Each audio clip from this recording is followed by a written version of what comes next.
हमारी बहुत सारी माएँ, बहनें, बेटियाँ सर में कंघी करने के बाद, टूटे हुए बालों को जमा करने के बाद 2 किस्म की गलतियाँ करती हैं। बाज़ तो वो हैं जो अपने टूटे हुए बालों को जला देती हैं और ये नाजायज़ है, जलाना दुरुस्त नहीं है, इसलिए कि इंसानी जिस्म के जो अज़ा हैं, उनकी तरह बाल भी काबिल-ए-एहतराम है।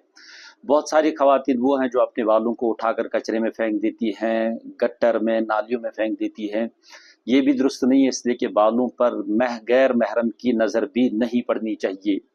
बहुत सारी औरतें ऐसी हैं जो अपने बालों को जो गली कूचों में घूमते फिरते हैं और घंटी बजाकर बच्चों के खिलौने बेचते हैं। उनको अपने टूटे हुए बाल उनको बेच देते हैं, बदले में बच्चों के लिए खिलौने और खेलने की चीज़ें लेते हैं। याद रखें, बालों की बाई बालों को बेचना भी नाजायज़ और हराम है। बाल जिस तरह टूटने से पहले उनका सतर और उनका पर्दा ज़रूरी है, इसी तरह से टूटने के बाद भी उन पर किसी गैर महरम की नज़र नहीं पड़नी चाहिए।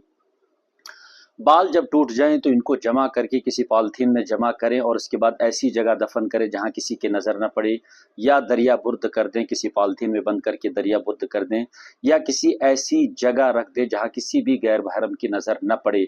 और अगर बाल छुपाने की कोई जगह नहीं है, मकान पुख्ता है, आसपास में जगह नहीं है कि उनको दफन किया जाए, या इसी तरह से दरिया नज़दीक नहीं है कि उन बालों को, टूटे हुए बालों को दरिया में बहा दिया जाए, तो भी उन बालों को कैंची से बिल्कुल छोटे छोटे टुकड़े करके किसी ऐसी जगह पर रख दिया जाए जहां किसी के कदम न पड़े और किसी की नज़र न पड़े और उनकी हकारत भी न हो, तवक़ीर बरकरार रहे।